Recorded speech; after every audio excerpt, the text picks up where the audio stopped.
to order the March 3rd, 2022 meeting of the Montgomery County Board of Commissioners. Note the presence of all three commissioners, and I'm going to ask Mr. Todd Stewart to lead us in the Pledge of Allegiance. I pledge allegiance to the flag of the United States of America and to the republic for which it stands, one nation, under God, indivisible, with liberty and justice for all. Thank you. All right. Today I want to begin with a strong and unequivocal statement of support for Ukraine, a sovereign democratic country invaded without provocation by Russia. Since last week, we have been closely following the unfolding events. We stand in support of Ukraine, the Ukrainian citizens who have taken up arms in defense of their country, and those who are sheltering in place, and all of the families who have had to flee their homes because of this senseless war. Our hearts go out to those who have lost loved ones during this war as the fighting continues each day. We stand in solidarity with the more than 10,000 members of the Ukrainian community who call Montgomery County their home, along with the more than 60,000 Ukrainian American neighbors in the greater Philadelphia region, and more than 1 million Americans who identify as Ukrainian. For residents who would like to donate or advocate in support of Ukraine, we encourage you to visit the Jenkintown-based Ukrainian Educational and Cultural Center's website at ueccphila, so ueccphila.org. Their website has a list of vetted donation resources, trusted news sources, and information on other ways that you can help. And again, their website is ueccphila.org. As a county, we are also taking action. This week, we asked the investment managers for our county-sponsored employee pension plan to identify any Russian holdings. We have instructed them to prepare a plan to divest the 0.19%, or approximately $1.1 million in our portfolio that is currently made up of Russian investments. We have also instructed them to take the proper steps to stop any future investments in Russian holdings in accordance with the economic sanctions imposed by the federal government. I want to thank our County Controller, Karen Sanchez, and Treasurer, Jason Salas, for their leadership in implementing this strategy. We continue to stand in solidarity with the Ukrainian community and pray for peace, the safety of the people of Ukraine, and for an end to this reckless military action. I just want to echo the chair's comments with support for Ukraine, and particularly a couple of organizations in Montgomery County that I've been to many times, the Ukraine Sports Club in Montgomery Township and Manor College in Jenkintown, which has a very large Ukrainian student population and is also the home of the Ukrainian Heritage Studies Center. And President Kyle Schenk from Bridgeport has asked me to announce that on Sunday at the St. Peter and Paul Ukrainian Catholic Church in Bridgeport, there'll be a 10 o'clock rally. That's Sunday, March 6th, a 10 o'clock rally, and that is right after the Ukrainian language mass that they will have there. And our thoughts and prayers are with the people of Ukraine and all of our citizens here who have relationships there. And then on a bit of a happier note, I want to congratulate the Norristown Eagles. Their boys basketball team won and is going to the District 1 6A finals on Saturday. And they'll actually be playing another Montgomery County team, the Lower Marion Aces. So it's going to be all Montgomery County in that. But I do want to give a particular shout out to the Norristown Eagles, who didn't even have a season last year and have come back and gone to the district finals for the first time in a long time. So congratulations to them and their coach, Minky Johnson. Okay.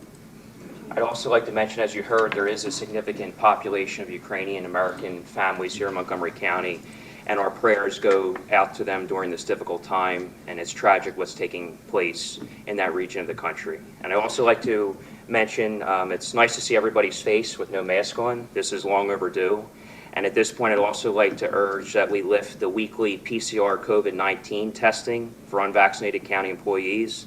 That still remains in place. This is a requirement that I was strongly opposed to when it was implemented, and it should end immediately and never should have been put in place to begin with. So I hope the masking is one step to getting back to normal, and now the requirement for employees to be vaccinated or otherwise weekly tested should also end immediately. So I'd like to see that happen very quickly. All right, it is now time for public comment. We will begin with public comment on matters appearing on the agenda, today's agenda. Let's go, Francisco. We just have general, sorry. sorry, I You moved. moved. Yes. We just have general public comment today. Okay, great. Then let us begin with general public comment. And I'll start off by reading the rules. Oh, we just have the rules. Yeah. All speakers should sign into the meeting on the sheet available in the back of the room, or as indicated by Ms. Co-Francisco for virtual speakers. All speakers that are present should come to the podium if they are physically able. Speakers should identify themselves by name and municipality. All public comments must be relevant or germane to county business. Under the law, this means that the subject matter of all comments must be limited to items or issues which are currently before the Commissioners for consideration, or which may come before the Commissioners for consideration at a future meeting. Whether a matter is germane to county business is a determination to be made by the county solicitor. Time limit of 2 minutes will be monitored, and county staff will respectfully request speakers to conclude their comments if the speaker goes beyond the time allotted. The board is not required to respond to public comments during the course of the meeting, so the public is reminded that this is not an opportunity for dialogue or questions and answers. The board chair may direct appropriate county staff to follow up on any questions or additional comments after the meeting. Disruptive behavior, including, but not limited to, yelling from the seats, arguing whether a matter is germane to county business once the solicitor has made a determination on such, or refusing to yield the floor when time has elapsed and being requested to sit down, or otherwise attempting to disrupt the meeting in any way shall be grounds for muting or removal from the meeting without further admonishment or warning. And as always, the Commissioners welcome written correspondence, comments, and feedbacks at commissioners@montgopa.org. Thank you, Mr. Stein. All right. We will begin with folks in the room in person. We'll start with Pauline Braccio.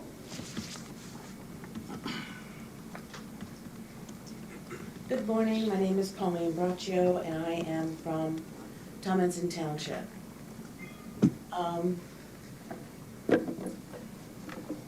The last meeting, when I stood up and said I had an objection, you screamed no, and so did Maureen Calder.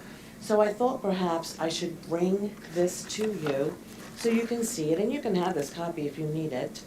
Mr. Stein should certainly be aware of this part of the Sunshine Act.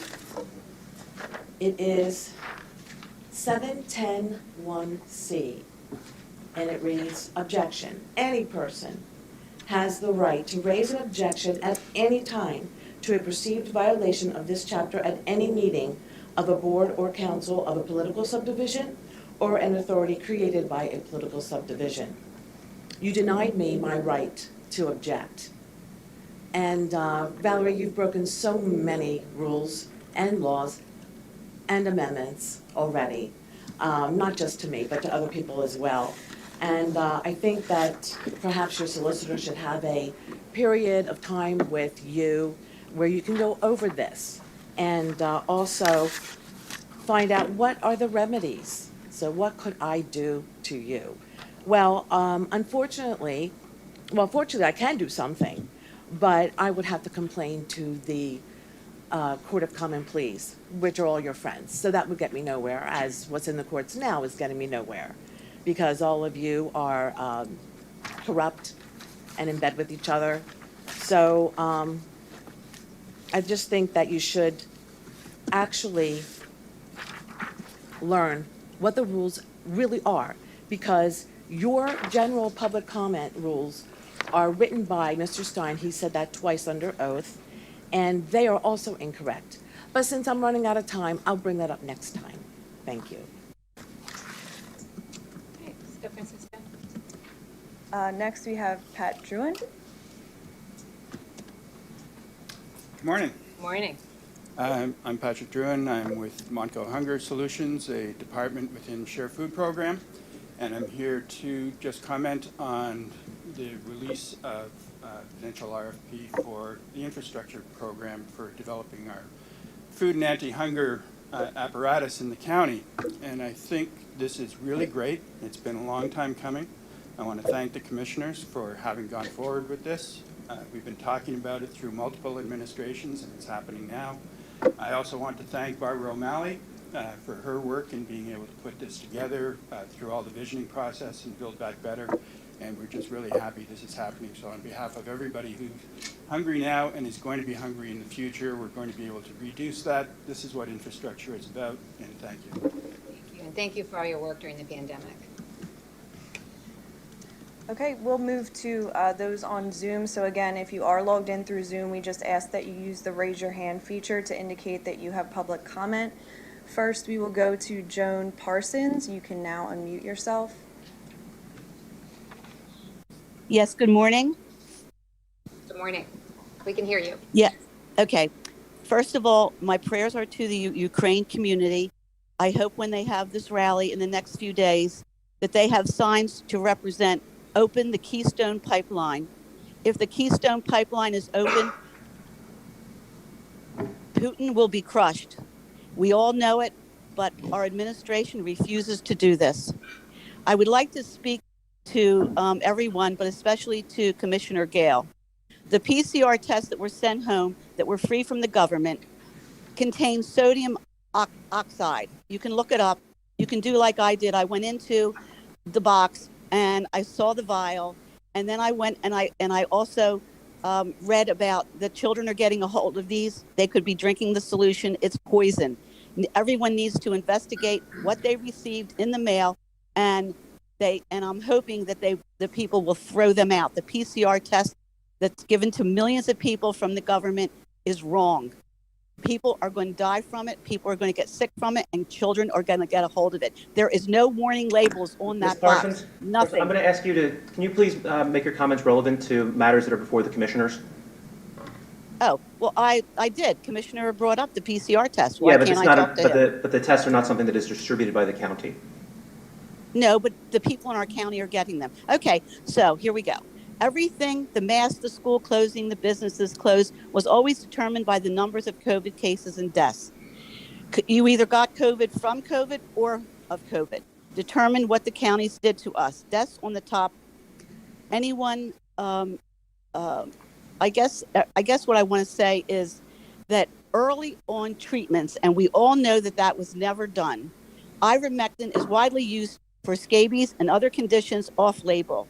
My concern is, and again, I would like to address this, and I'd like to speak to Commissioner Gale privately, that I hope moving forward, the off-label ivermectin can be used within our Ms. counties. Parsons, your time is up. No, that's not 3 minutes. It's 2 minutes, and time is up. You're cutting me off at 2 minutes? Oh, it's not 3 minutes? It's not. It's 2 minutes. Okay, I'll bring it up then, at your next meeting. Thank you. Thank you. Okay, that concludes our public comment. Okay, great, thank you. All right, we have several announcements and presentations today, and we will start with our Department of Public Safety, Mr. Messerschmidt. Good morning, it's good to see you. Oh, I'm sorry. 1 second, Billy. I forgot to approve the minutes, or move on to the minutes. So we will approve the minutes. I will move to approve the February 17th, 2022 minutes of the Montgomery County Board of Commissioners. Is there a second? Second. Second by Commissioner Lawrence. Any board comment? All right, hearing none, we'll move to a vote. Any negative votes? Hearing none, motion carries. Sorry about that. No problem. Thank you. Commissioners, County Administration, first I just want to thank you for allowing me the opportunity to speak today. And it is nice to speak to everyone on a blue sky day for a change. So, for those of you I have not met, my name is Billy Messerschmidt. I'm the Assistant Director of Emergency Management Operations for our Department of Public Safety. And I have the profound pleasure of overseeing our Special Operations Group, which consists of our Hazardous Materials Response Team, Incident Support Team, and Urban Search and Rescue Team, a few representatives of which are here today. 8 years ago, in response to a defined need for high-level technical rescue services in Montgomery County, the Department of Public Safety formed the concept of Montgomery County Urban Search and Rescue.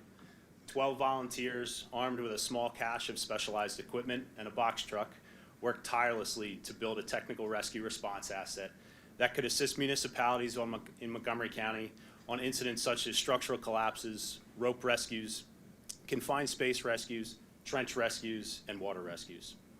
In 2017, that hard work paid off, and Montgomery County Urban Search and Rescue Team officially became a deployable entity, responding to its first alarm in Cheltenham Township on March 27th. The team's concept of operations mirrors that of the federal urban search and rescue task forces that respond to events such as Hurricane Sandy, the recent Kentucky tornadoes, and the Surfside building collapse in Miami.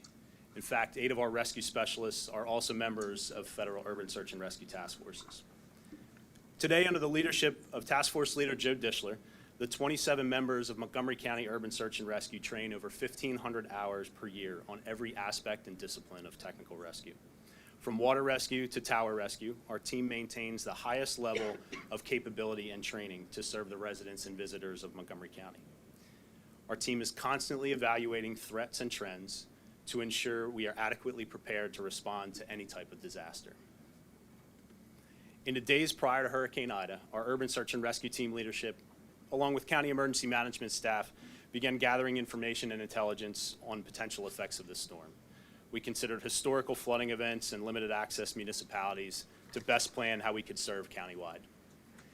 It's no secret that the county has experienced unprecedented flooding events for the last 5 years, and we expected this storm to be no different. In the hours leading up to the first response, our members spent time staging equipment, ensuring personal preparedness, and reviewing operational plans. Assignments were administered, and our team was staged at the ready. The team's first water rescue dispatch occurred at approximately 6 p.m. on September 1st. Our swiftwater rescue squads were sent into Upper Merion and Lower Providence to assist with a high volume of vehicles stuck in water. Shortly thereafter, what we know now as an EF2 tornado touched down in Upper Dublin Township. Our squads adapted quickly to a rapidly changing environment and split their staffing in order to create a third response asset that would handle collapse rescue. Throughout the night, these 3 squads of rescue specialists handled a myriad of rescues across the county, removing people from vehicles, homes, roofs, and trees. In the early morning hours of September 2nd, our team responded to a rescue in Lower Salford, where 3 workers became stranded at the bottom of a quarry after their access road washed out. 2 of our rescue specialists rappelled down 125 feet with a boat to rescue these victims from rapidly rising floodwaters. From there, teams handled evacuations of neighborhoods in sections of Upper Providence Township and Bridgeport. To say that our team operated in austere conditions would be an understatement. For 24 straight hours, 17 of our staff members worked tirelessly to bring the citizens of Montgomery County to safety. From skipback to Upper Moreland, rescue after rescue, in dangerous and uncertain conditions. In total, our team brought 54 citizens and 12 pets to safety. The members of our team also hold in their thoughts the grave loss of life and property that occurred during this storm. While I would love to say our members went straight home to rest, that was unfortunately not the case. Hours were spent decontaminating equipment and maintaining assets, cleaning personal protective equipment. In the following weeks, the team participated in numerous after-action reviews and critiques, generated reports, and participated in follow-ups. The actions of our urban search and rescue team have been described as heroic and courageous, and I could not be prouder today to stand in front of you to acknowledge their efforts. I would also be remiss if I did not recognize the efforts of all first responders in Montgomery County, both during the storm and through the recovery phase. On December 12th of last year, FEMA Administrator Deanne Criswell stated that we should prepare for severe weather to be our new norm. And I can promise you that our urban search and rescue team and our Department of Public Safety will do just that. We will continue to plan, to train, and prepare for not only severe weather disasters, but disasters of any kind. Our urban search and rescue improvement plan that was generated from Hurricane Ida is well underway as we procure additional rescue craft and sharpen our tactics with ongoing training. We will act on the lessons learned from this event so that we can continue to provide the highest level of protection to the residents and municipalities of Montgomery County. So thank you again for allowing me to speak today and acknowledge our team's extraordinary efforts. Well, thank you, Mr. Messerschmidt, and thank you to all of the brave individuals on our urban search and rescue team. It is great to have a number of you with us here today. I know this isn't everyone, not everyone can make it, but I just want to thank you so much for being here. The work that you did 6 months ago during Ida and every day is heroic, and these pictures are so incredibly compelling. And of course, think we all saw them at the time, but to see them again with some distance is really just a reminder of how incredibly intense that storm was. So as I mentioned, I know that not all of the team could be here today, but I am going to take a moment to read each individual's name so that we can acknowledge all the folks on the team and give them our most heartfelt thanks. And I am going to read this in order of rank. So if you're in the room and would like to stand when your name is called, please feel free to do so. First, Joseph Dischler, who is the task force leader. Thank you, Mr. Dischler. Donald Lynch, Rescue Squad Officer. David Ellick, Rescue Squad Officer. Thomas Hamill, Rescue Squad Officer. Aaron Gruey, Rescue Technician. Alexander Delvecchio, Rescue Technician. Richard Andy Ebers, Rescue Technician. Brian Sarver, Rescue Specialist. Bryce Dickinson, Structure Specialist. Dean Seltzer, Rescue Specialist. Jason Mirandi, Rescue Specialist. John Mahan, Rescue Specialist. Kevin Swan, Rescue Specialist.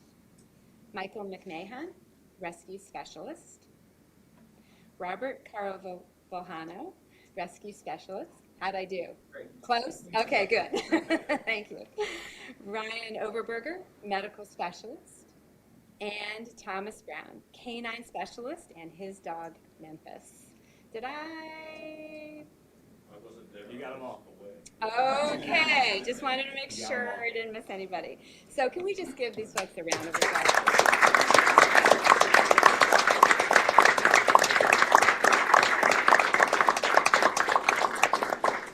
Thank you. And before I invite my fellow commissioners to make some comments, I just want to recognize all of the county staff who have been involved in our Hurricane Ida recovery efforts, which, as you know, are ongoing.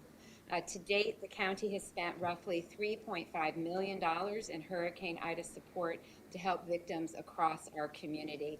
I know many of you know a number of these folks are still living in hotel rooms as we work to secure them housing following this tragedy. So I just want to thank all of the county staff who continues to support our recovery efforts. We thank you so very much. Whether you are connecting residents with emergency housing, organizing the restoration of our parks and trails, setting up internal processes to get reimbursed for all of our expenses, and so many other tasks, I just want to thank you. This was truly an all-hands-on-deck effort. We saw the absolute best of our county rise to this incredibly difficult and frankly unprecedented occasion for our county. And I would like to say that I hope that we'll never see anything like this again, but I think that given the way we're seeing increasing numbers of storms like this, we probably will. But it is heartening and comforting to know how ready we are, and just want to thank all of you for the work that you're doing to continue to be ready for whatever comes next. So thank you all, and I'll turn it over to Commissioner Lawrence. Really, thank you for that great recounting of it. All of you, thank you. You know, we know that this wasn't just a couple of hours. You were out there that night, and we're still doing rescues the next day. So it was literally around the clock. You saved lives. We can't thank you enough, and I'm sure that the residents who you all touched and helped are grateful as well. And we appreciate that you continue to train, you continue to be prepared for whatever happens next. Thank you. Bill, thank you for being here to make this presentation, and to all of you as well. And I'd like to express my deep gratitude for all the hard work and dedication you give Montgomery County into protecting and saving our community. It's very admirable. And as government officials, we have big responsibilities to make sure that individuals like you receive the right educational training and the right equipment. But ultimately, your God-given talent and abilities, such as bravery, is the total necessity. And you all have that, and I truly admire it. And God bless each and every one of you. Thank you for what you do for our community. So Billy, you and your team are welcome to come back on any blue sky day that you like. I appreciate that. All right, take care, everybody. Stay Thank you safe. so much. Yeah. All right, well, for those of you who've been keeping track, you may know that the end of our second year of COVID-19 will be on March the 7th. That was when we got our first cases, notification of our first cases here in this county. March 7th of 2020. And so I'm now going to invite the administrator for our Office of Public Health, Christina Miller, to the podium to talk about how we are going to go forward as this pandemic changes once again, thankfully in this case in a good way. Good morning. Good morning, everyone. Thank you for inviting me here this morning to provide a brief update on where we are in terms of COVID status, as well as an overview of recent and upcoming changes in terms of how we live with the disease. My name is Christina Miller. I'm the administrator for the Office of Public Health, for those that I haven't had an opportunity to meet yet. And Ms. Francisco, I'll ask you to advance through some of these slides, in some cases a little bit rapidly, as we illustrate some of the points here. So next slide. Vaccination remains our primary and best mechanism for preventing severe COVID, so I'll start here. And at this time last year, we were in the very early stages of making COVID vaccines available, and while we haven't seen significant changes in these numbers over the past few weeks, we have seen substantial changes over the past year, of course. 90% of our whole population from Montgomery County and more than 95% of the eligible population of people ages 5 and above have had at least one dose of the vaccine, and the vast majority of those are fully vaccinated. Not reflected here is our booster rate, and many are not yet up to date with the booster, and I encourage those who are eligible to get their booster, or if they have questions, to talk with a healthcare provider. And we continue to offer vaccinations and boosters and have consistently seen phenomenal participation at pop-up events throughout our community over the past several weeks. Next slide. In terms of a status update, for the week ending February 25th, our new cases over the entire week totaled 574. And for comparison purposes, about 6 weeks ago, we were seeing that number or more on a daily basis in terms of new cases. In addition, our hospitalizations continue to decline. And again, by comparison, about 6 weeks ago, we saw more than 600 individuals hospitalized for COVID, and currently we're seeing about 93 people on a daily basis hospitalized with COVID. Next slide, please. So as we are emerging from the Omicron surge, the natural question is COVID endemic now? Are we in endemic phase? And the answer is that we are transitioning towards endemic phase, but we're not quite there yet. And I'd like to take a moment to talk about what endemic means. Endemic doesn't mean that a disease is going away. It doesn't mean that it's harmless or that it's mild.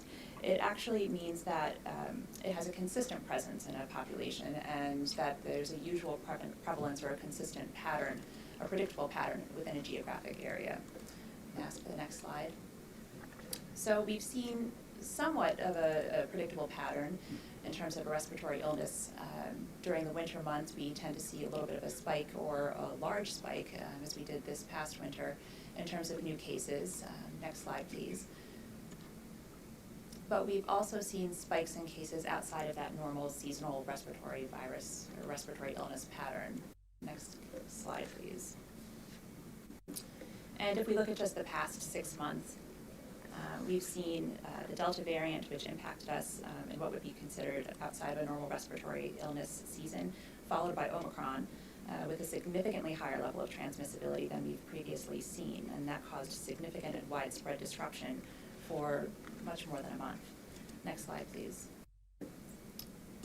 And while Omicron has shown itself to be less virulent than previous variants, it placed immense pressure on our healthcare system, and even though it was less virulent, because of its high level of transmissibility, we saw more hospitalizations with Omicron than we have with previous variants. Next slide, please. So although COVID will have a presence with us for this foreseeable future, we don't actually know yet what that usual level of COVID will be or how predictably it will behave in the future. And while we may not be ready to say that COVID has reached endemic status, we are shifting our approach to how we live with the disease. As we go forward, this means shifting our approach away from preventing all illness or all transmission of the disease toward preventing severe disease and preventing strain on our hospital. Next slide, please. So why the change? 2 years into this pandemic, we are at a turning point. We have many more tools available to us now than we did 2 years ago.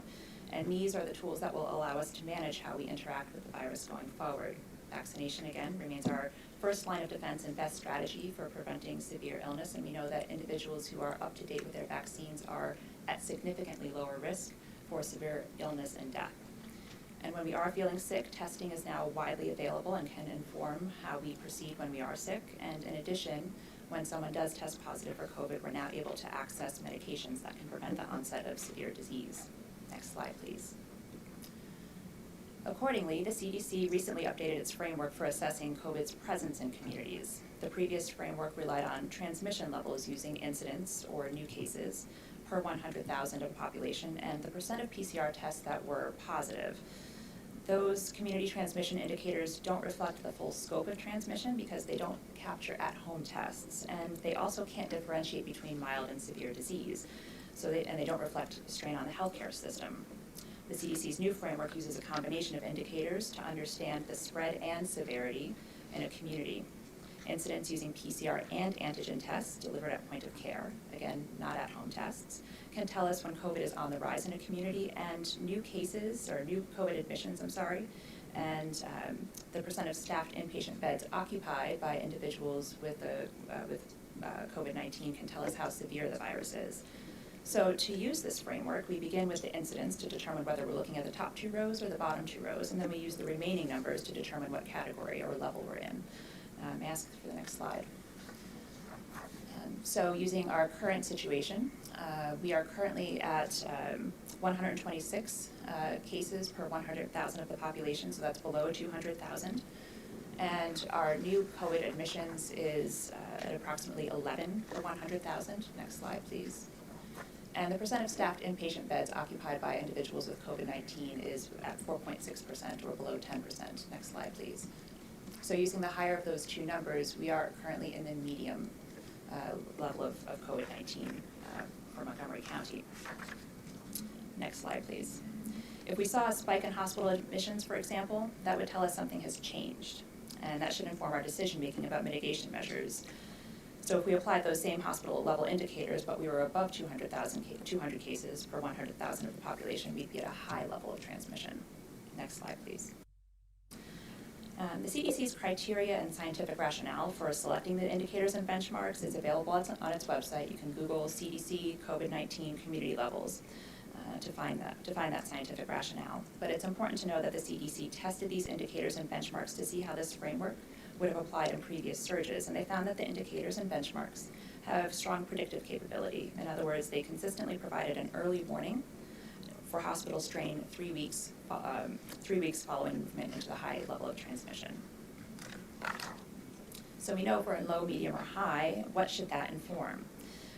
The framework is intended to inform decision-making at individual or family levels in specific settings like schools, workplaces, congregate care settings, and community mitigation strategies like increasing or decreasing testing availability or access to vaccination. Next slide, please. So notably, masking is recommended during high levels of COVID spread and severity for individuals who are not at high risk for illness, and that's a shift away from the previous framework that recommended masking at substantial and high levels of transmission. Next slide, please. Now, those who are at high risk for severe illness or who may be caregivers for others who are should talk with their healthcare provider about their risk and the mitigation strategies that are right for them at medium and lower levels. And in terms of recommendations within specific settings or across the community, schools, workplaces, and other settings can use this time to begin to understand and discuss what mitigation strategies might be right for them at different levels and inform their constituent groups about those updated strategies so that everyone is prepared and informed as we move between levels. Next slide, please. So where to find this information? The county COVID level can be found at the CDC's website, and beginning tomorrow, Montgomery County's COVID-19 Data Hub will feature the data that's guiding the determination of community level. In addition, we'll be featuring the 3 data points relevant to the CDC's framework right at the top of the page, and we'll use some additional community context, including ICU bed utilization, ventilator utilization, and loss of life to explain the local context. In addition, the resources and supports that our team has offered directly in communities through testing and vaccination, homebound vaccination, and on-site support for some of our higher risk settings will not go away. These resources and supports will evolve as COVID's presence and our community's needs evolve. We'll continue to make testing available, and we can expand and contract our capacity as COVID levels and testing needs shift. And over the coming months, we'll begin to integrate COVID vaccination into our routine operations and continue to partner with our community partners to ensure that all of those who need access to the vaccine have it. Should vaccinations become available for our youngest residents, we plan to make that available just as we did when vaccinations became available for children ages 5 to 11. We know that our pharmacies, which have provided vaccination for thousands of residents and children, are not at this time able to offer vaccinations to those under 3. Last slide. So much of what we've been able to accomplish in the past 2 years has been through the power and connection of our entire community: healthcare providers, pharmacies, first responders, schools, essential workers, faith communities, community coalitions, and volunteers, people that showed up every single day for our community. As we transition into this next phase of living with COVID, these connections will continue to be absolutely critical to how we move forward. We'll continue to have COVID-related needs, and we can show up for one another in other ways as well. Many of our neighbors are beginning or already have resumed some of the activities that they may have paused during the past 2 years, and they can feel confident doing that because they are up to date on their vaccine or they're at lower risk for severe COVID. Neighbors who may be at higher risk for severe COVID may be immune compromised or care for someone who is may continue to be cautious. We can be mindful that COVID has impacted all of us in different ways, and it will continue to impact all of us in different ways in the days ahead. Thank you for the opportunity to offer this overview and summary today, and we'll look forward to continuing to serve our community as we move forward. Thank you. Ms. Miller, thank you so much. It was a great synopsis and update of how we go forward, and I just want to underscore a couple things that you said. One, that this represents a shift in philosophy with COVID-19, that rather than preventing transmission of disease, which has been the focus of the last 2 years, now that we have vaccinations and plenty of testing and treatments available that didn't exist previously, now the focus will be on preventing severe disease, understanding that there will be some transmission of COVID in our communities, but if people protect themselves with vaccinations and they take advantage of treatments that are available, that should limit severe disease. And so I think this is a evidence-based, data-driven approach to a shift based on where we are now compared to where we were 2 years ago. And so the county will continue to make sure that our constituents have access to all of those metrics that they need to understand where we stand as a county at any given time. We will continue to operate and offer testing to our community as well as vaccinations. And I've been very pleased that our community-based vaccination efforts continue to be very well utilized. There was one last weekend where 154 people came to get vaccinated, many of them to get their very first dose. So I continue to encourage individuals to take advantage of these free, no-cost vaccines. We're trying to make it as easy as possible for people to remain vaccinated or to get vaccinated and then to stay current with their vaccines. And I just want to thank all the folks in our Office of Public Health and so many other county employees who've assisted the Office of Public Health in this work over these last couple of years. It has been an incredibly difficult and time-consuming and unprecedented response to a disease that nobody had seen before until 2 years ago. And just want to thank you for efforts past and ongoing. Thank you. Ms. Miller, thank you for the report. It's been a long 2 years. The Office of Public Health has been there from day one, around the clock. You actually came into it during, which I questioned, but and you've provided steady leadership in council, and we look forward to moving into this next endemic phase. Thank you. Thank you for the update, Ms. Miller. All right, we will move on to noting that March is Intellectual and Developmental Disabilities Month, and today we have Ms. Pam Howard, who is our administrator for our Office of Mental Health, Developmental Disabilities, and Early Intervention, as well as Pat Leo from the ARC Alliance. Good morning. Good morning. Thank you so much for having us here today. As you said, March has been designated as National Developmental Disabilities Awareness Month in order to raise public consciousness of the needs and contributions of citizens with intellectual and developmental disabilities. The public awareness and education happening nationally enhances our positive perception of the life experiences of people with an intellectual or developmental disability. Here locally, this month serves to build understanding that the individuals we are honoring are valued members of our society, who have the capacity and the desire to contribute to our schools, our places of employment, and our communities.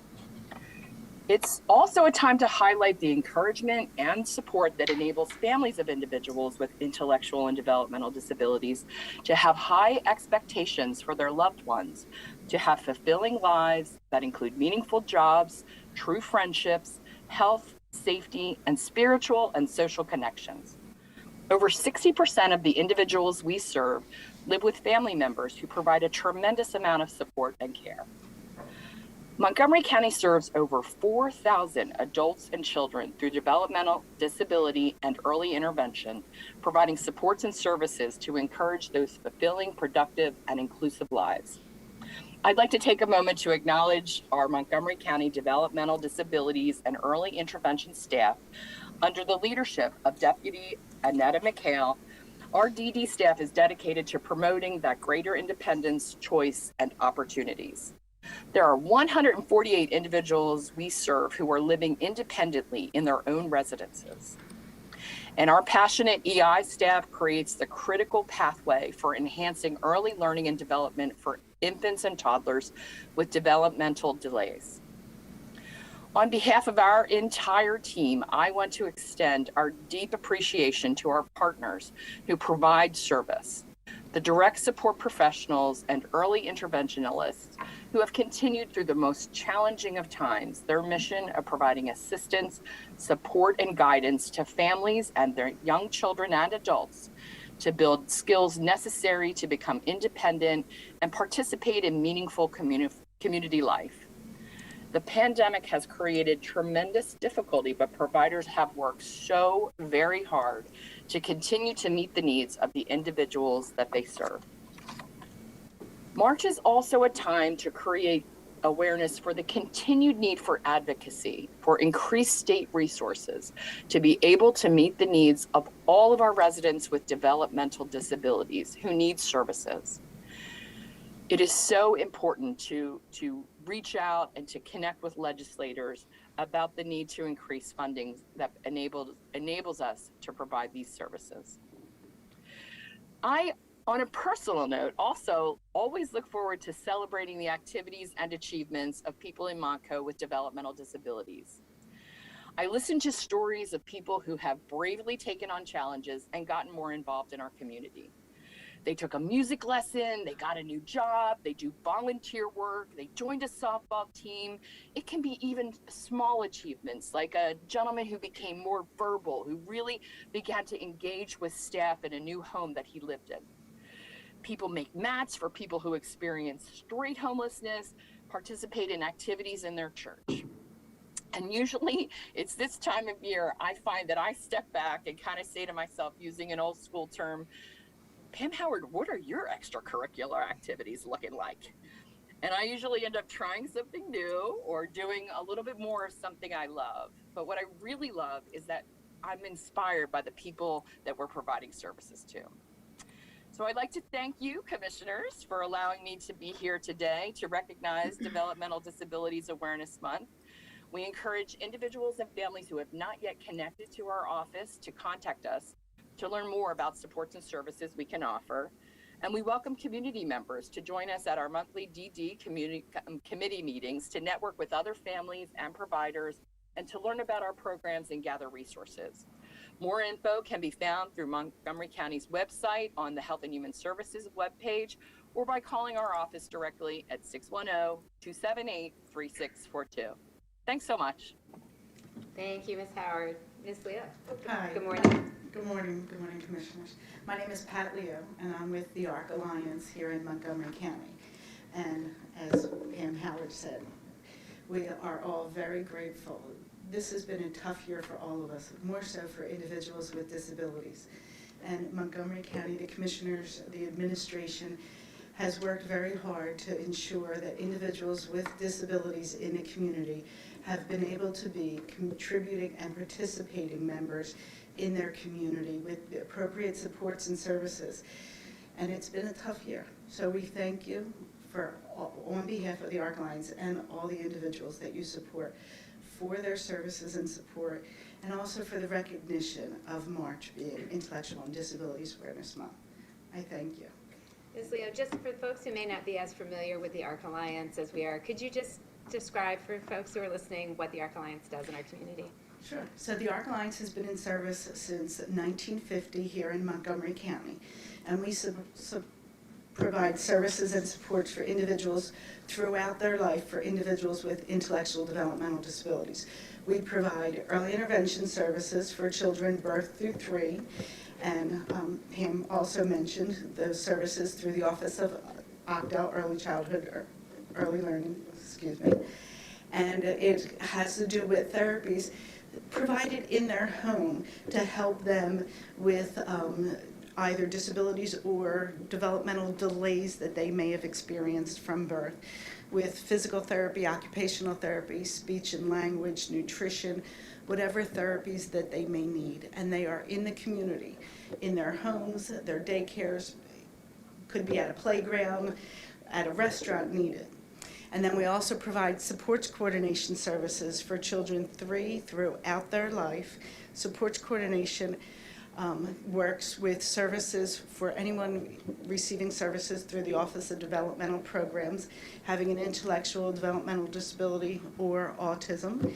And they, for supports coordination, locate, coordinate, and monitor all of the services someone receives through the Office of Developmental Programs to ensure that they are safe and providing and receiving all of the services and supports that the county is providing. And then we also provide representative payee services and guardianship services for individuals. Representative payee services, they may need help with their budget.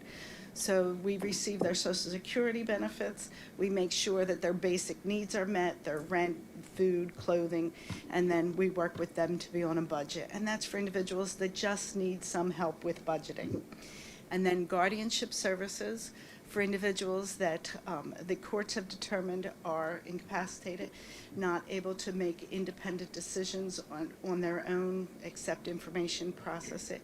So we do provide guardianship services, and we work with them to help them for the decisions that they would want. So that they can all live in the community to the best of their abilities with being participating community members. So thank you.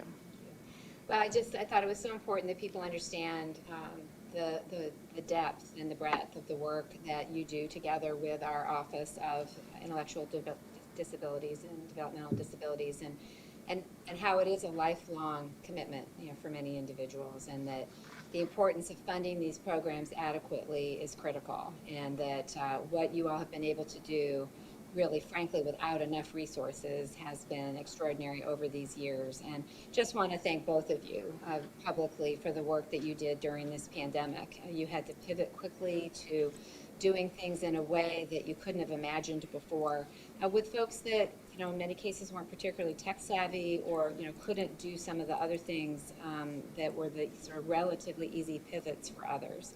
But this is so important to our community. This diversity makes our community stronger. And I just want to thank both of you for the work that you do every single day. Thank you. Thank you. I want to thank you both for being here. It's always inspiring to hear both of you, because the passion and determination you bring to your jobs every day is truly inspiring. And we thank you for that. Thank you. Pam and Pat, thank you both for being here. I truly admire all the hard work you do over the course of the year to assist this community. I know it means a lot to those individuals and also their families, as you mentioned, and it's a critical service, and I continue to keep up the great work. Thank you. Thank you. Thank you. Thank you all. Okay, next we have Ms. Ann Leavitt Gruberger, our Planning Section Chief, on Emergency Food Infrastructure Grant. Good morning. Good morning. I am pleased to come before you all today to announce the Emergency Food Infrastructure Grant that the county is sponsoring. The events of the last 2 years, including both the COVID-19 pandemic and Hurricane Ida, have exacerbated food insecurity in Montgomery County. As an example of this, the usage of the MONS food pantries, that's the Montgomery County's anti-hunger network, in the year between March 2020 and February 2021 increased dramatically. just over 38,000 households were served, an increase of almost 10,000 households over the prior year. And although demand at some food pantries has leveled off as temporary sources of aid and seasonal employment fades away, the county's anti-hunger network anticipates that future pantry use will continue to increase.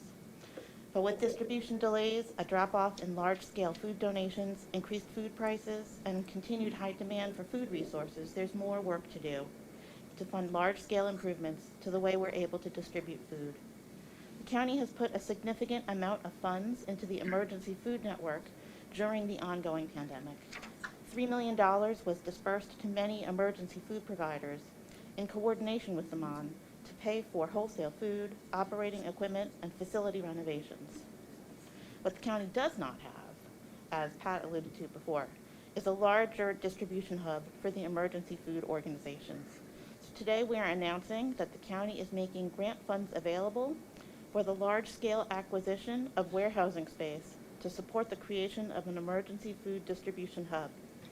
Applicants are limited to the organizations that make up Montgomery County's emergency food network providers, either a single organization or a joint application from several organizations with a funding floor of $500,000. I'd like to make sure, though, that people know that these funds are separate from the ongoing conversations the county has been having about ARPA funds and applying for those funds. This specific program does not address the ongoing need for improvements in food storage or processing, food waste reduction, technology upgrades, or kitchen equipment, for example.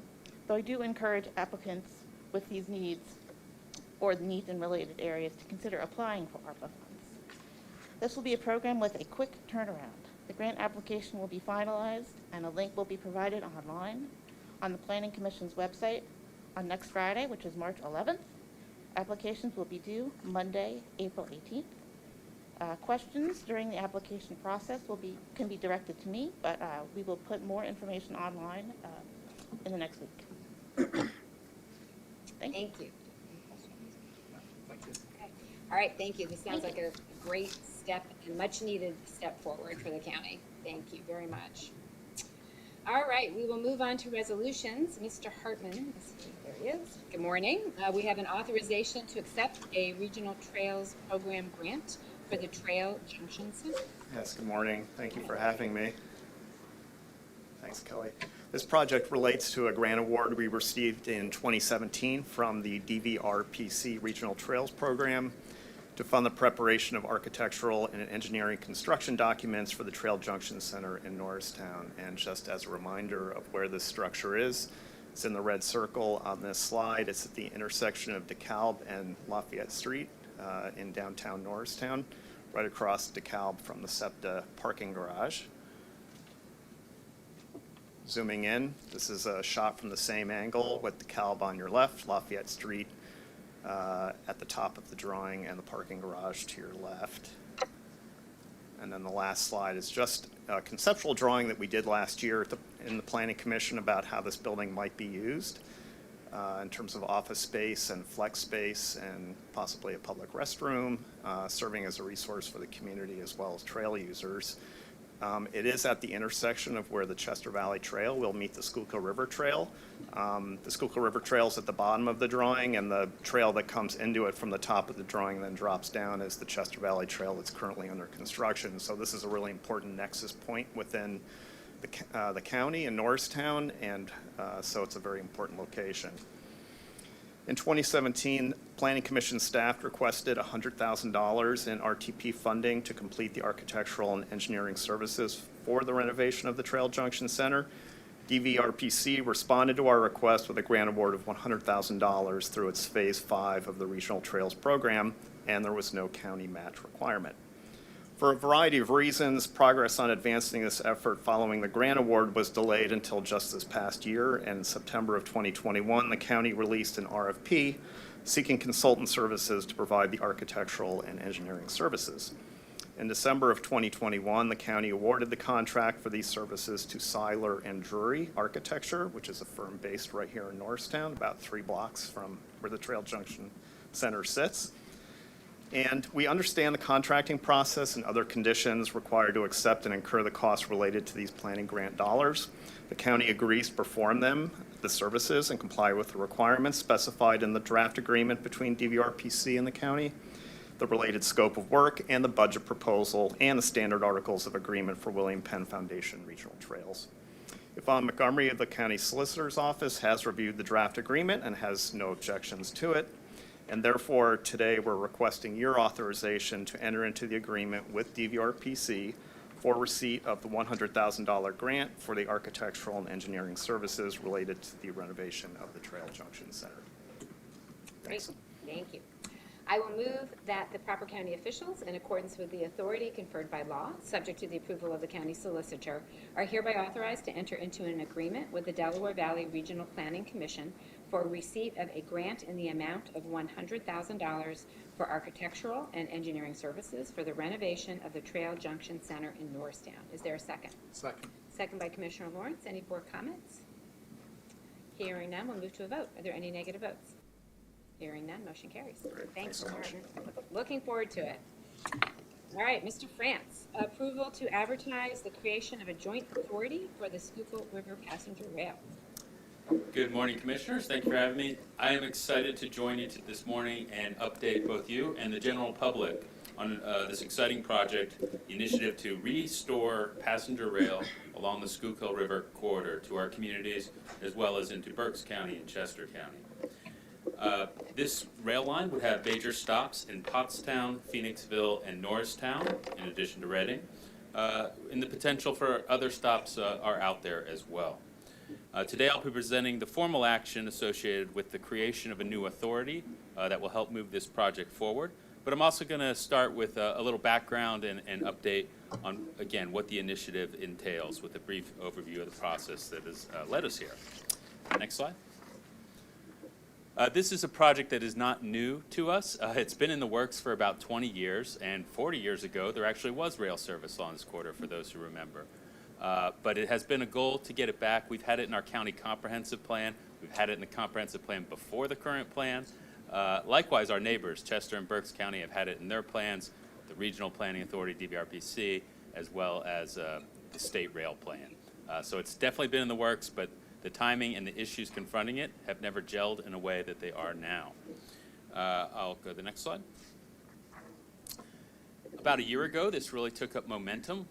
A Tri-County Passenger Rail Committee was formed as an informal gathering, but 9 members were identified from each county, 3 from each county, including political, economic development, and planning background and expertise, as well as additional partners who was able to attend and form subcommittees, really with the purpose being to dive into the issues, to see where we stood, what could be done, what kind of new opportunities were in front of us now to make this a reality where it hadn't been quite that strong before. And that committee has been meeting since March 2021 and brings us to the point today. It allowed us to interview also potential partners, operators like Amtrak and SEPTA, the state agencies like PennDOT, and even federal agencies like the FRA and FTA.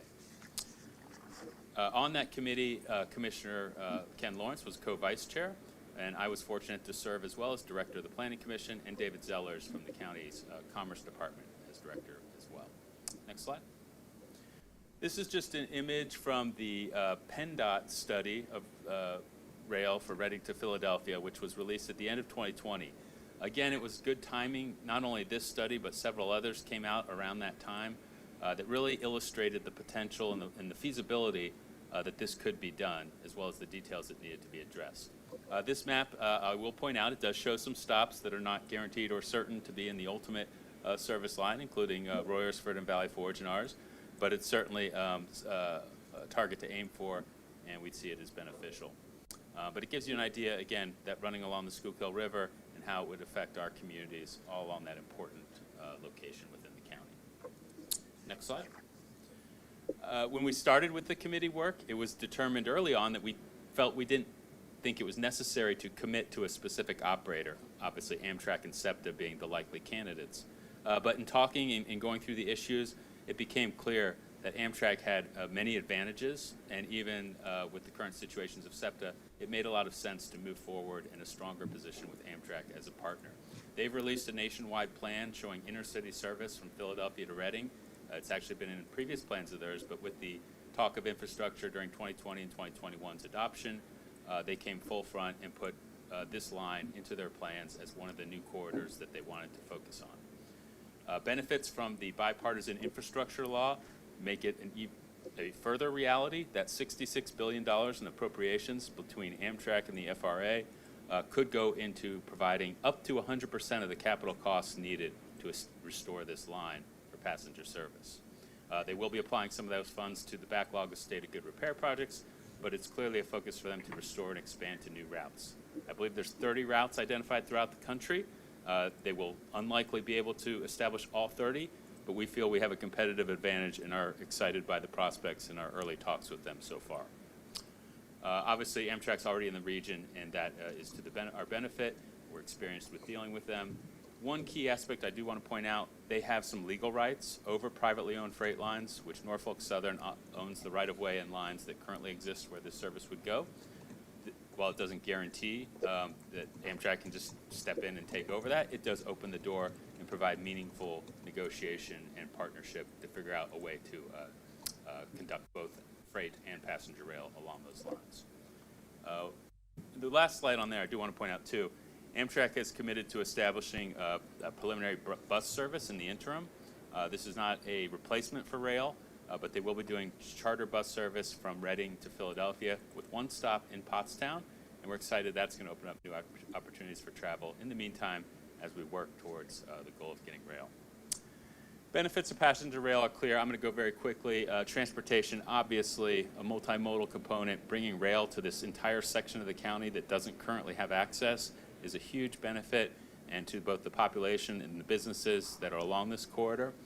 Obviously, multimodal can have further impacts on not just the rail itself, but the roadways, as alternatives to travel can take pressure off of routes like Route 422.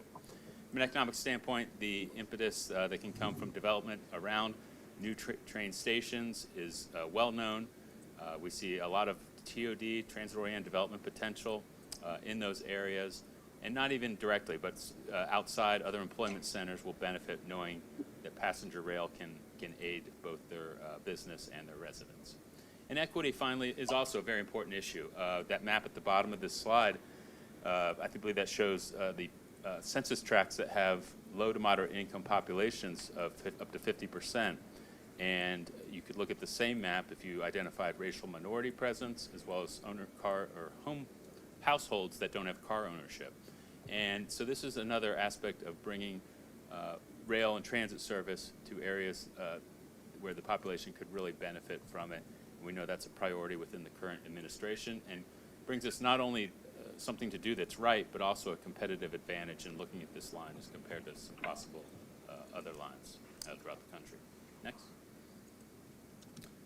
So how are we going to get there? That's the big question, and that's what the committee has been working on. And to this point, next slide. We've been looking at the technical aspects. A lot of these still have to be worked out. The studies that came out in 2020 are very helpful and identify some of the things that will need to happen, and that work needs to continue with engineering. And but it takes a lot of effort. It takes funding, and it takes coordination between multiple entities to make this stuff happen. Next slide. And funding is always one of the big questions that are always going to come out right away, as it should. Like I said, Amtrak and the federal government were expecting to provide a great portion of the startup capital and operating costs as it's laid out. So that's very encouraging and promising. The state legislator could provide matching funds to make the project financially feasible as well. We're familiar with dealing with public transit agencies and the support that they need in the state as well. So those talks have already begun and will continue throughout this process to see how that funding picture would lay out. There may be local, municipal, county, or regional funding necessary to bring this project to fruition. And again, that will need to be determined.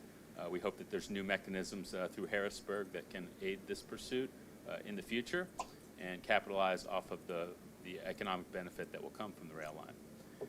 All these funding determinations are going to take time and a lot of effort. And getting in the position to deal with them responsibly and effectively is where we're excited to announce that we think we're on the way to doing today. Next slide. So what do we know? Amtrak says they want to do it. The Bipartisan Infrastructure Law, also known as the IIJA, provides the funding. Our local communities want this service. We had meetings back in October with local officials and municipal managers of all the municipalities along the corridor in Montgomery, in Chester, and in Berks County. Overwhelmingly positive response, and very exciting to hear their excitement that this actually seemed to have more a tangible or realistic shot of happening than we've heard over the last 20 years. And there's desired momentum from all three counties. All the participants have recognized that we haven't had this level of cooperation and commitment with each other to make this happen. We all stand to gain greatly from this, so I don't think that's surprising, but it is surprising that it's taken 20 years to get to this point. What we don't know, the relative total cost based on determined scope of service. So that's one of the first steps, a capacity study we'll be talking about later. That will help determine the scope of the service and then the funding amounts and what has to be done to get to that level. Who will pay the local match for capital costs and operating subsidies? Again, through this process and through continued deliberation and partnership with our legislative bodies, we'll be figuring that out. And then the issues needed to address with Norfolk Southern, again, we have the advantage dealing with Amtrak through that, but again, that will be one of the first steps to advancing this project. And who's going to represent this effort? So the committee has been great, but it's fairly informal and lacks some standing. Next slide. So we think the answer at this time is the creation of the Schuylkill River Passenger Rail Authority. It'd be a joint authority partnered with Montgomery, Chester, and Berks County. Next slide. This authority would allow the three counties to speak as a unified voice. It would provide legitimacy and commitment in the competitive effort for infrastructure funding, which is critical.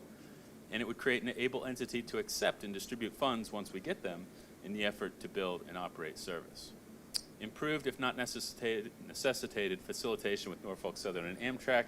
Both agencies have expressed so far that an authority would benefit the proceedings and allow them to partner more easily with us. And then establish a legal bond and funding commitment between the three counties. I'll touch on that in a moment. Next. Just a few details of the authority that I want to make sure you're aware of. This is under these articles of incorporation that would come before you are under the Municipal Authorities Act of 1945.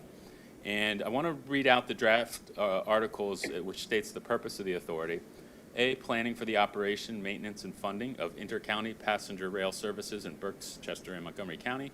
Operating, maintaining, and funding inter-county passenger rail services in all facilities necessary or incidental thereto, and contracting with passenger rail providers in order to provide inter-county passenger rail services to the public in Berks, Chester, and Montgomery counties. And C, ancillary efforts in connection therewith, including but not limited to land acquisition and management and bonding if necessary. The procedure would be that today you have a resolution before you that would authorize the advertisement on a public hearing to create the authority. That hearing would take place on April 20th for Montgomery County. The same actions are taking place in Berks County and Chester County this morning to authorize an advertisement, and they would have their hearings around that same week. The calendar is slightly staggered with our schedules, but essentially it would happen at the same time. And if all three counties approved, that would allow the authority to go into existence. Next slide. Bylaws have been negotiated to this point. While they wouldn't be adopted until an authority was formed, we wanted to make those available to the public to be transparent and let them know how this authority would be structured. They will be made available to the public on our website, posted if the resolution is passed today, later this afternoon. But they do include equal responsibility of funding between the three counties. That was decided early on, that rather than get into an algorithm or formula based on population or other things, we all recognize the benefit that this has, and the decision to go at it equally was considered. And 9 board members would carry, much like the committee format, 3 from each county, a 5-member quorum required for votes, with at least 1 vote required from each county to approve a motion. There would be 6 officer positions on the board, the chair position being the most important, would rotate for 2-year periods to a member from each county, and each county would have a term in that position before it cycled through to the same county again. And then once this became incorporated, the first order of business really would be to search out an executive director to run the authority. We have a preliminary budget, but we would also expect that person to establish the needs of the authority and propose those for authorization to each of the counties. And we do think it will start small. There's only one other staff person that may be identified, another consulting work that may be needed, but we think it's a minimal effort that will provide great benefit.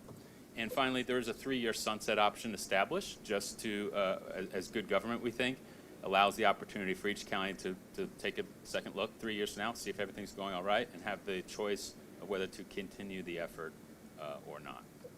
We'll go to the next slide. I think that brings us to the end, so I'll just reiterate the action before you is to advertise for a public hearing.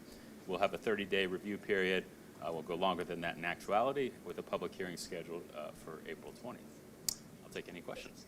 Thanks, Mr. France. Let's get a motion on the floor, and then we'll see if there's any questions.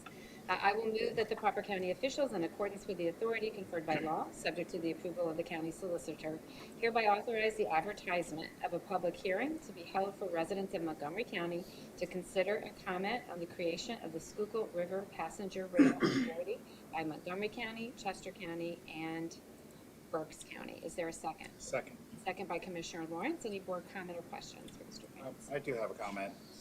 Mr. France, I want to thank you for your leadership over the past year on this with your counterparts from the other counties. This has been truly a regional effort, but you have really kept us on course and to get us to this moment. This does not restore rail, but it is an important next step to get there. I also want to recognize the other members of the committee who represented Montgomery County, Dave Zellers, as you mentioned, Rob Henry from GVF, Matt Edmonds, and Representative Joe Cerisi, who has been a strong advocate of this as well. I'd also like to thank you, Scott. I know this is a long time coming, and I hear from many residents and businesses in that region of southwestern Montgomery County that really would like to see this happen, and it's great that we're making progress. And I look forward to supporting this as it moves along forward, because I believe it's a key component to revitalizing Pottstown as well as Reading, our neighbor in Berks County. So this is a great step forward. Thank you, Scott. And I also want to add my thanks for your leadership and for Commissioner Lawrence's leadership and Mr. Zeller's leadership. This has been a lot of time invested, a lot of conversations, a lot of kicking the tires and figuring out the best way forward. And I want to thank you for the careful deliberation that you've given this. And you've been talking about this now for over a year, and I'm grateful for that. And I like the new name. So I intend to be a yes vote on this. All right, hearing no further questions, we'll move to a vote. Are there any negative votes? All right, hearing none. I look forward to hearing what the public has to say. Thank you. Thank you. All right, you remain at the podium, Mr. France. For authorization to submit an application along with Berks and Chester County for a statewide local share assessment grant. Thank you. This will be much quicker. We are proposing a resolution to authorize, as you said, the application to the local share account. This is the state gaming revenue that comes through. This year they are offering a new statewide program with a total pool, we understand, of $145 million, and it's open to all governments of all sizes. We are putting together a joint application with Berks and Chester County to obtain funding that would support the capacity study that I mentioned earlier as one of the first steps to advancing this project. It would be a tremendous benefit to get this money. We're asking for $1 million, which is the maximum amount, and the estimated cost of the capacity study to go a long ways towards advancing that project. I will move that the proper county officials, in accordance with the authority conferred by law, subject to the approval of the county solicitor, are hereby authorized to complete the necessary documents in agreement with Berks and Chester counties to apply for a statewide local share assessment grant of not more than $1 million from the Commonwealth Financing Authority to be used for the purposes of funding a capacity study. Be it further resolved that the commissioners hereby designate Mr. Scott France, Executive Director of the Montgomery County Planning Commission, as the official to execute all documents and agreements necessary to obtain the requested grant. Is there a second? Second. Second by Commissioner Lawrence. Mr. France, I assume that this is a allowed need through the local share. It's a very wide open program to benefit the general public interest, and we think this certainly would. All right, great. Any other questions? All right. Hearing none, we'll move to a vote. Are there any negative votes? Hearing none, motion carries. Thank you. Thank you. Mr. Stein, Hurricane Ida. Yes, as we heard earlier today, we are now at the 6-month anniversary of Hurricane Ida and the destruction that it brought. And while the storm is long gone, the consequences remain.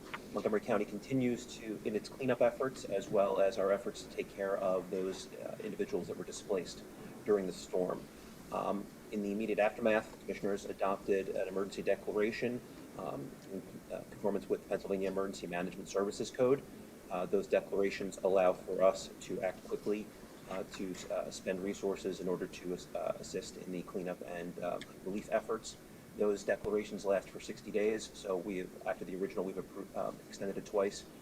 The recommendation is to extend it an additional time as we continue to spend money, and this will allow us to submit for reimbursement down the road.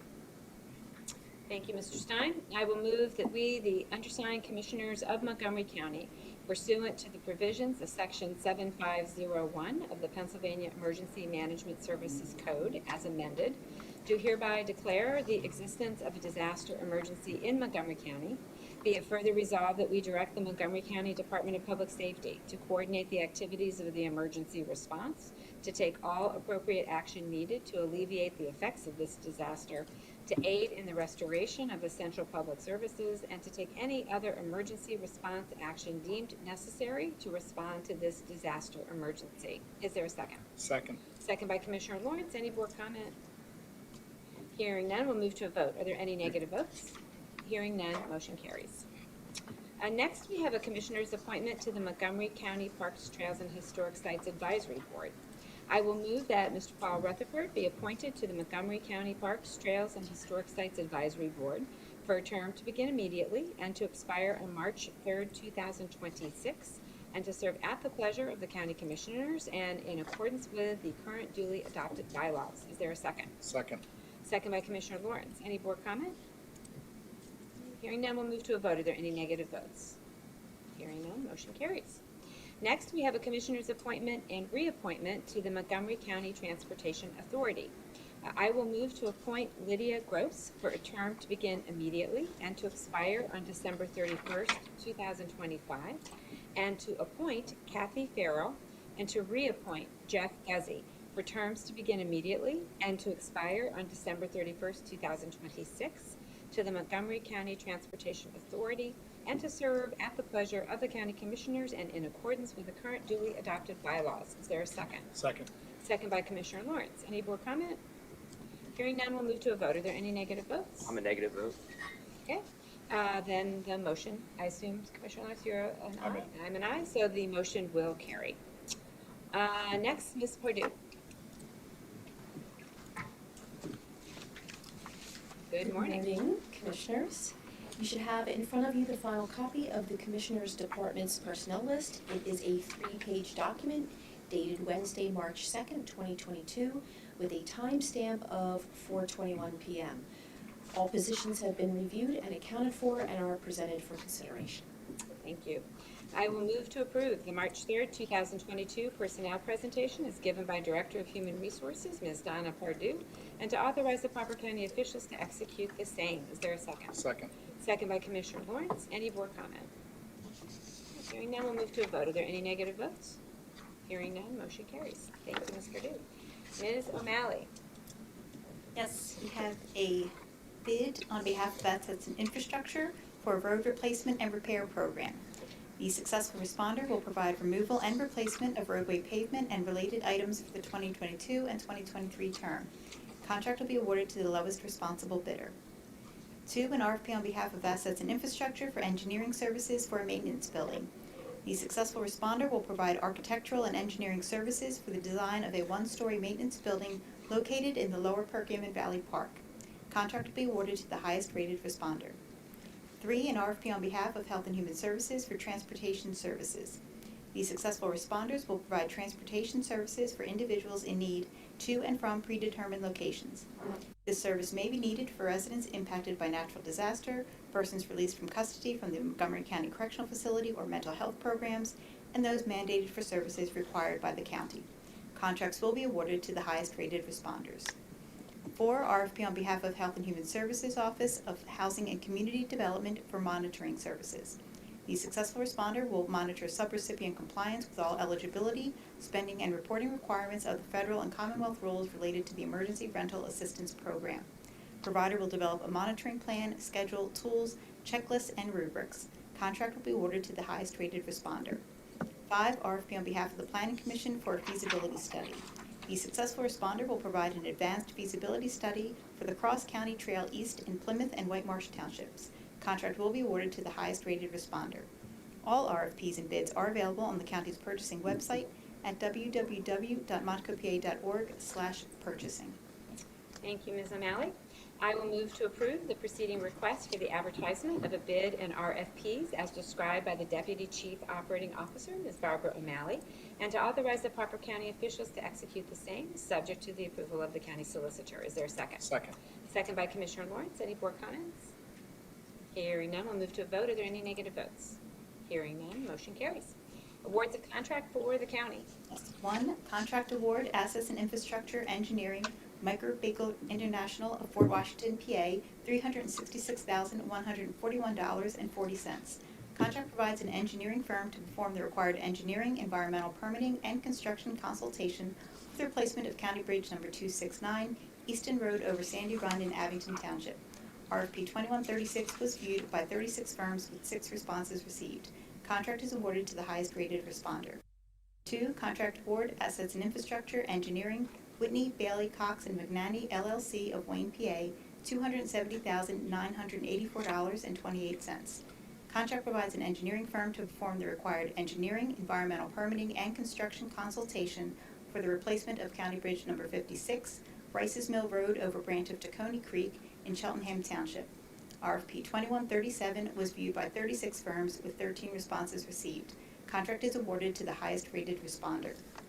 3, contract award, assets and infrastructure, engineering, Whitney, Bailey, Cox, and McNanny, LLC of Wayne, PA, $331,168.49. Contract provides an engineering firm to perform the required engineering, environmental permitting, and construction consultation for the replacement of County Bridge number 44, Morden Road over Pennypack Creek in Abington Township. RFP 2138 was viewed by 34 firms with 9 responses received. Contract is awarded to the highest rated responder. 4, contract award, District Attorney, Equipment XL Communications Worldwide Incorporated of Harleysville, PA, $32,777. Contract provides audiovisual equipment and installation for the 1 Montgomery Plaza Grand Jury Room. Equipment and installation services are available through a PA CoStars contract. 5, contract award, Human Resources Insurance, Pennsylvania Department of Labor and Industry of Harrisburg, PA, not to exceed $45,000. Contract provides for a 2022 Self-Insurance Workers' Compensation Administration Fund fees. 6, contract award, Treasurer, Banking Services, PNC Bank National Association of Pittsburgh, PA. Contract provides a banking institution duly registered in the Commonwealth of Pennsylvania for depository and general banking services for funds maintained by the county that include but are not limited to the general fund, various special funds, and bond fund operating accounts. RFP 2140 was viewed by 28 providers with 10 responses received. Contract is awarded to the highest rated responder. Contract was awarded by the Montgomery County Depository Board at its February 15th meeting. Contract is for a period of 3 years with 2 optional annual renewal terms. There are 2 contract renewals and 7 amendments for Health and Human Services. Those providers and services are listed at the end of the agenda and the back of the room. Thank you. I will move to approve the preceding awards of contract as described by the Deputy Chief Operating Officer, Ms. Barbara O'Malley, and to authorize the proper county officials to execute the same, subject to the approval of the county solicitor. Is there a second? Second. Second by Commissioner Lawrence. Any board questions or comments? All right, hearing none, we'll move to a vote. Are there any negative votes? Hearing none, motion carries. Next, we have awards of contract for emergency procurement for assets and infrastructure. Yes, 1 contract award for assets and infrastructure, Miller Brothers, a division of Wampel Miller of Conshohocken, PA, $25,190.54. Contract provides for emergency transfer switch repairs to restore power to the courthouse.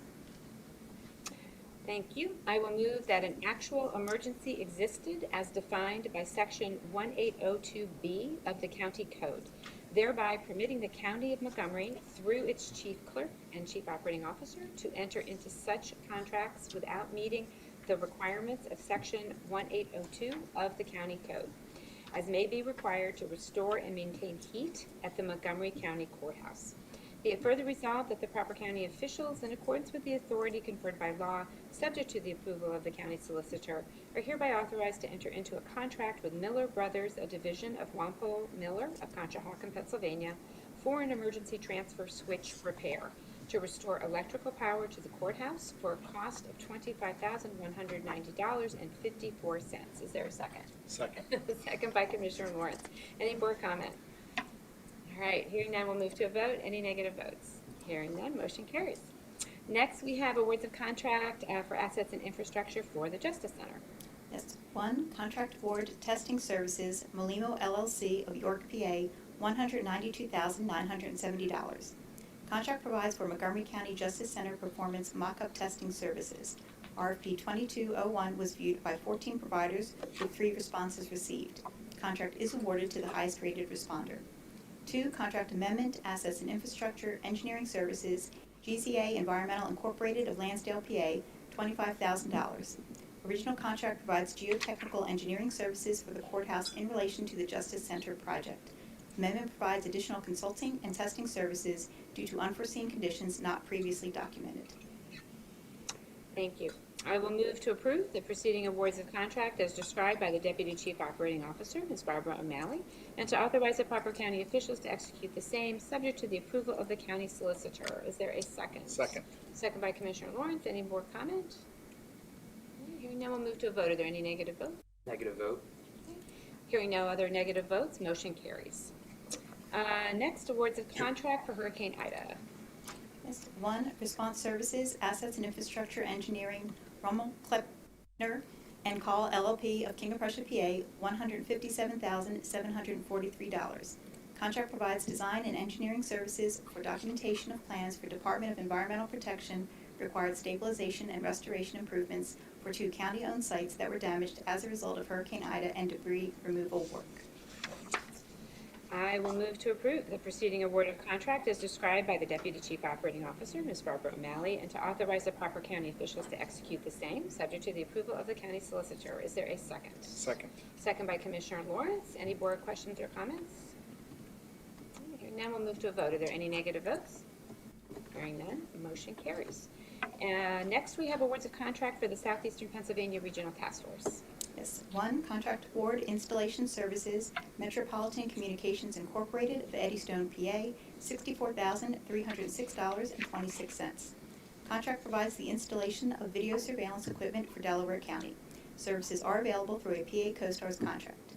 2, contract award software, Kingfisher Medical Incorporated of Westerville, Ohio, $50,727.50. Contract provides smart triage systems and smart facility evacuation modules for emergency medical services divisions in the regional counties. The SMART system is designed specifically to support the safe and effective evacuation of a hospital, skilled nursing facility, or long-term acute care facility. Software system is proprietary. 3, contract award equipment, Spec Rescue International Incorporated of Virginia Beach, Virginia, $52,375. Contract provides search cameras for urban search and rescue teams in the regional counties. Cameras will support life-saving search and rescue operations, instructional collapse scenarios, confined space, hazmat, and trench rescue incidents. Equipment is proprietary. 4, contract renewal, managed services, Mission Critical Partners of Port Matilda, Pennsylvania, $148,500. Contract provides managed services and server hosting for the automatic license plate reader program for the regional counties. Services are available through a GSA contract. Contract term is 3/1/2022 through 2/28/2023. Thank you. I will move to approve the preceding awards of contract on behalf of the Southeast Pennsylvania Regional Task Force as described by the Deputy Chief Operating Officer, Ms. Barbara O'Malley, and to authorize the proper county officials to execute the same, subject to the approval of the county solicitor. Is there a second? Second. Second by Commissioner Lawrence. Any board comments? Hearing none, we'll move to a vote. Are there any negative votes? Hearing none, motion carries. Thank you. Any closing commissioner comments? No? All right. Then I will announce that our next Board of Commissioners meeting will be held on March 17th, 2022, and entertain a motion to adjourn the March 3rd, 2022 meeting of the Montgomery County Board of Commissioners. I'll make a motion to adjourn. I will second. Any board comment? Hearing none, we'll move to a vote. Any negative votes? Hearing none, meeting is adjourned, and we'll welcome the controller to the dais. Good morning.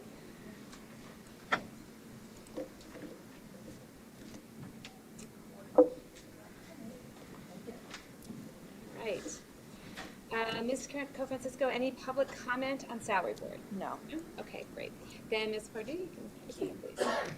Good morning, members of Salary Board. You should have in front of you the final copy of the Salary Board list. It is a 3-page document dated Wednesday, March 2nd, 2022, with a timestamp of 4:21 p.m. Of note, we have 3 retirees: Linda Sulak from Clerk of Courts after 24 years, Para Johnson from Early Intervention after 17 years, and Lucille Shaw from Domestic Relations after 26 years. All positions have been reviewed and accounted for and are presented for Salary Board consideration. Thank you. Is there a motion to approve the March 3rd, 2022 Salary Board presentation as given by Director of Human Resources, Ms. Donna Pardieu, and to authorize the proper county officials to execute the same? So moved. Moved by Controller Sanchez. Is there a second? Second. Second by Commissioner Lawrence. Any board comments? All right, hearing none, we'll move to a vote. Are there any negative votes? Hearing none, motion carries. And I understand we have a retiree acknowledgement this morning? Me too. Great. Good morning. We appreciate the opportunity to recognize Lucy Shaw for many years of service. Lucy started with Domestic Relations as a part-time employee in 1994 before joining us full-time in 1995. She is retiring with a wealth of knowledge that she has accumulated over her 29 years with the county. Lucy has played many roles and achieved great success in all that she has done.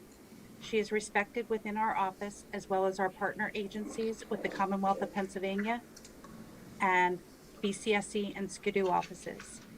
When asked, her peers overwhelmingly said that they relied on her expertise as well as her patience and kindness. She always extended a helping hand and was the queen of "we got this."